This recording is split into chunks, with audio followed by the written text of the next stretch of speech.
Eu imagino que você, minha camarada abolicionista que acompanha o jornal Antijurídico, já entendeu alguma coisa sobre a missão histórica da polícia, sobre o que ela foi projetada para fazer e quais as suas origens, que remontam sobretudo às patrulhas de escravos e grupos paramilitares destinados a disciplinar a classe trabalhadora, principalmente pobres, negros e imigrantes, certo? Esse trabalho que a polícia faz, junto com os militares, é vendido pra gente como proteção e segurança. Mas o que eles fazem na prática, o que essas duas instituições fazem, é uma distribuição da insegurança.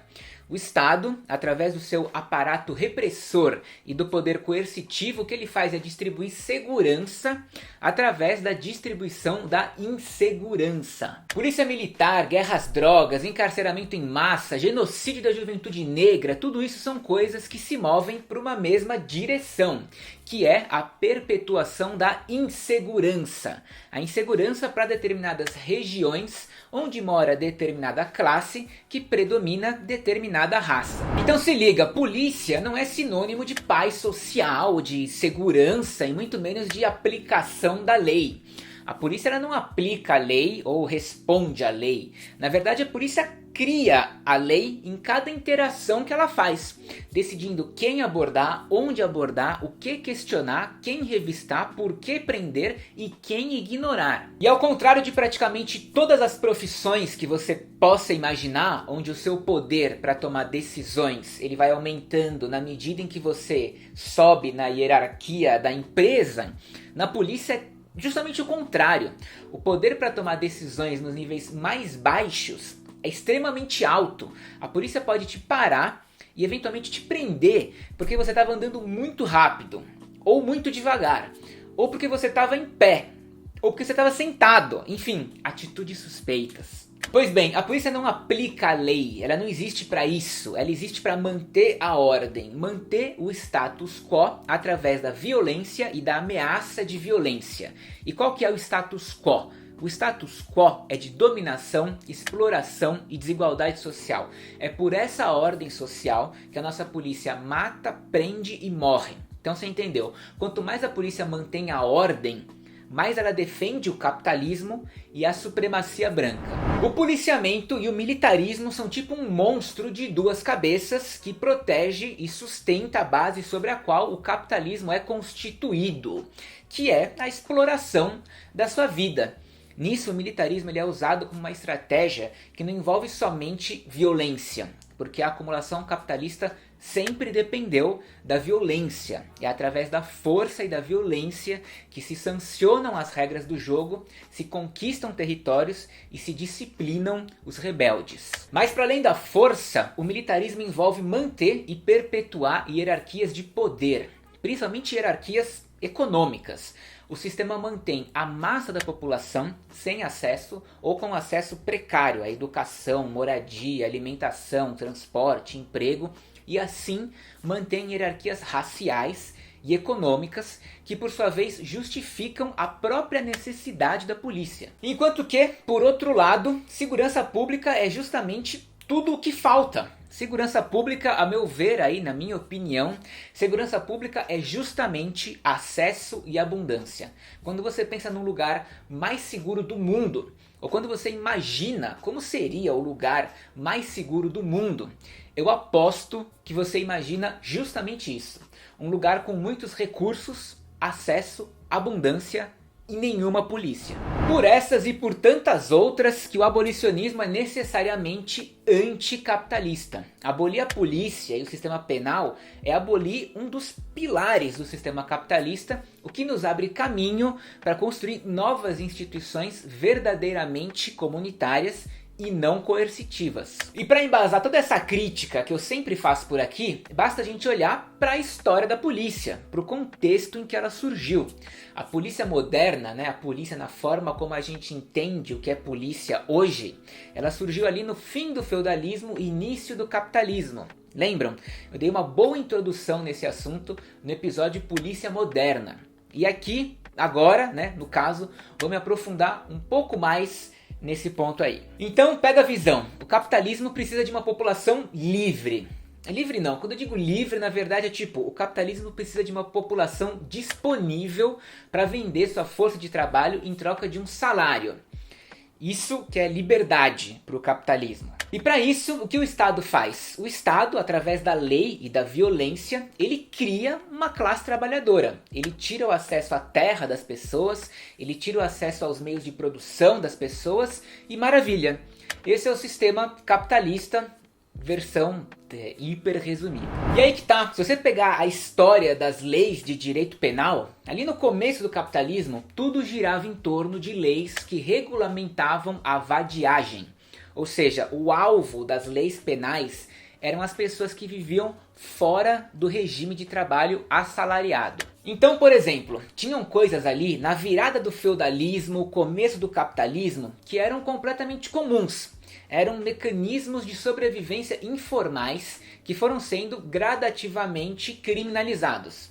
Ali no Reino Unido, né, e na Europa, no final do século XVIII, existiam práticas históricas que eram na realidade vistas como um direito do trabalhador, que era o direito de ficar com os produtos derramados. Café, açúcar, qualquer coisa que sobrasse nos porões dos navios, os trabalhadores podiam pegar para eles. Na indústria textil e de vestuário, tudo que sobrava de material, de tecido e tal, o trabalhador podia levar embora. E no campo a mesma coisa, grãos que ficavam espalhados depois das colheitas podiam ser recolhidos e levados pelos trabalhadores. Essa prática histórica sempre foi um importante adicional de subsistência de qualquer trabalhador daquela época. Eles podiam fazer o que quisessem com essas sobras. Podiam consumir, podiam trocar, podiam até mesmo vender. Porém, no entanto, todavia, com a Revolução Industrial, as classes dominantes começaram a argumentar que essa subsistência adicional, esse direito sobre os produtos derramados, isso ia contra a ideia de ganhar um salário. Resultado, a prática passou a ser criminalizada. O que era antes um mecanismo de sobrevivência e perfeitamente normal, comum e legal, se tornou da noite para o dia alvo de polícia. E essa vigilância e repressão policial foi fundamental para a consolidação do seu salário, do que você entende até hoje por salário. Tipo assim, hoje você aceita só ganhar o seu salário e nada mais, porque lá atrás teve uma operação policial gigantesca contra a classe trabalhadora para consolidar na sociedade a ideia de que você só merece o seu salário e nada mais, sacou?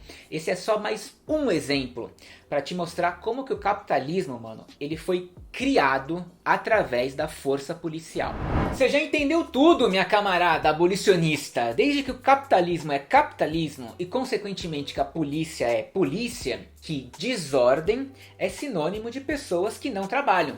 Por isso que é tão comum a gente ouvir entrevistas na televisão com políticos, com policiais, enfim, dizendo que o problema da criminalidade são os vagabundos.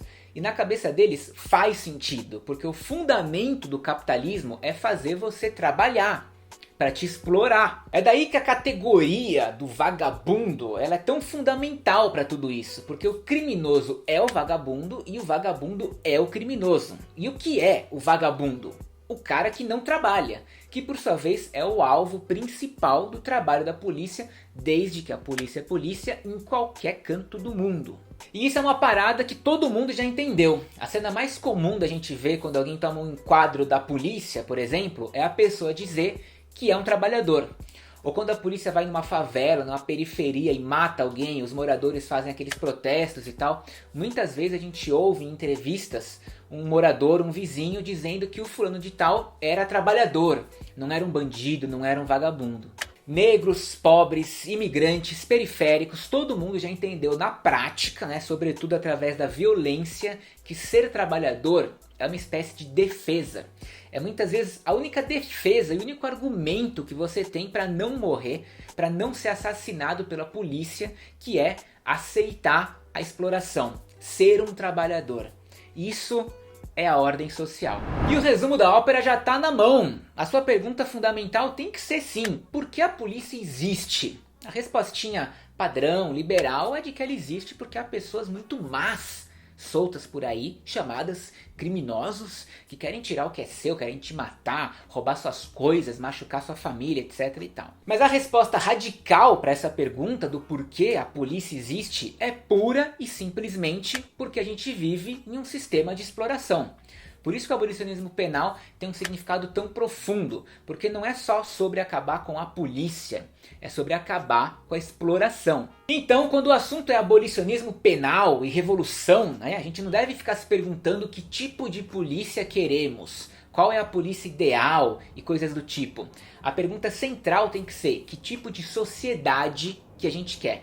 É respondendo essa pergunta que a gente elimina a polícia. Vou ficando por aqui, mas antes de me despedir, lembre-se que é possível ajudar o Jornal Antijurídico, manter esse canal aqui de pé através do nosso Apoia-se, ajudando com quanto quiser, pelo tempo que quiser. Outra forma de ajudar é através da nossa parceira editora Boitempo, comprando os livros deles nesse link aqui. Uma parte é destinada ao Jornal Antijurídico, mas como sempre, eu entendo se você está sem saco, sem tempo, sem dinheiro. O que ajuda muito mesmo, mais do que você pode imaginar, é forçar esse algoritmo do YouTube. Então deixa a sua curtida, comenta aí a sua ideia, sugestão, crítica, o que você quiser da sua cabeça. Manda os vídeos para os amigos, se inscreve no canal e ativa aí o sininho de notificações para receber, de fato, os programas que são lançados por aqui. Beleza? Até semana que vem. Valeu, falou!